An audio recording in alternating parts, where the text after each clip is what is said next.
everyone, welcome back to the channel and welcome to another review, and it's No Time to Die, Daniel Craig's last James Bond film. And I was super hyped. I mean, I was beyond hyped.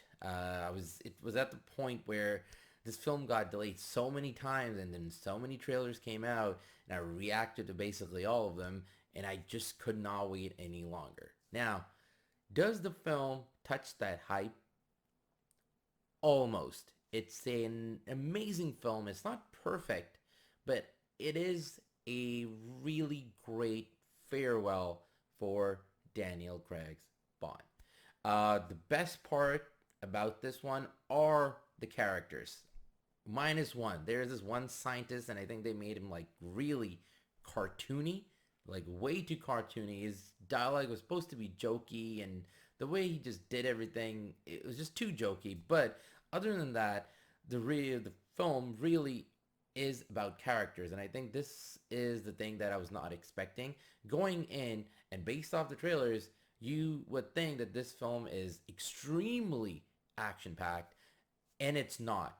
The first and the third act are action heavy. The second act, or most of it at least, is very, very character driven. It's all about the characters in that one. There's the whole plot and what's really going on. There's a lot of talk.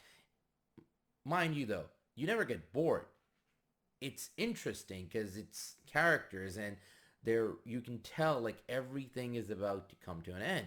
And it's a very natural end by the third act, and it's a very emotional end. Not gonna spoil anything. This is a non-spoiler review, so do not worry.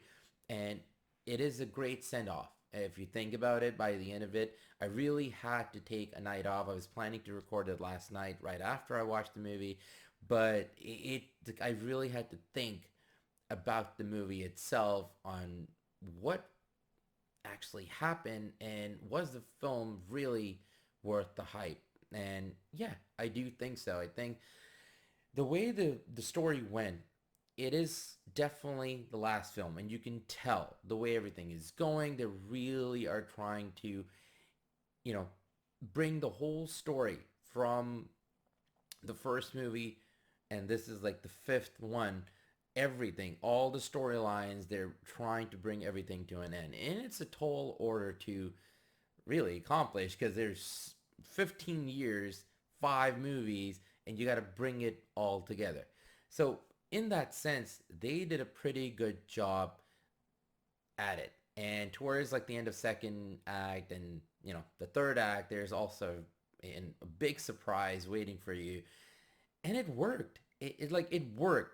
It showed more of like what Bond really wants in life, but the job never leaves him, and the ending I think complements that, and it is an emotional ride towards the end, and you really feel it that it's just coming to an end. And there is also a very beautifully shot one shot sequence, and it was spectacular. And it's this last battle towards the end, and they did it really, really well. And it also in a way showed the weight Bond carries on his shoulders, like he has to go out there, and especially at this age, he really wants out of it, but he's in it because of a situation. The bad guy, Rami Malek, a lot of people are saying like he's underutilized. I don't think so. I don't think so. The first movie, the bad guy, you can tell, okay, it's an introduction to the new Bond franchise. The second movie, even though he was kind of boring, but you can understand why that Bond villain exists in that second movie, Quantum Solace. Same with Skyfall, same with Spectre. The way Rami Malek's villain is really utilized here is more really towards the second act and then the third. He's really not in the movie a lot, especially in the first act and most of the second act. He's not there. So you understand though, at least for me, I understood why he's there and to what extent they really used him for, why they did that way, why they did not really like have him throughout, you know, the movie. He's used in a similar way whereas Javier was used in Skyfall, and he also appeared like more towards like the second act, mid second act.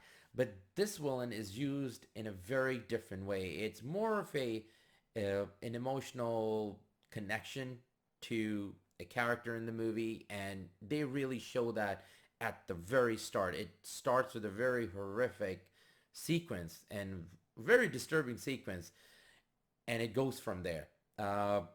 So you understand where that character is coming from and how he's literally kind of not just destroying the world, because there is that thing where it's like, oh, a weapon of mass destruction, but it's utilized in a very different way. Is that it's he's also trying to get within the skin of the characters, and towards the end, the very very emotional end, it really shows what he's going really after. So I understood the character. Could they have added more, and could they have done just a bit more for that character?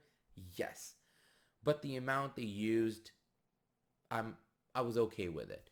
So all in all, the actions also, like the action scenes, all of them were beautifully shot.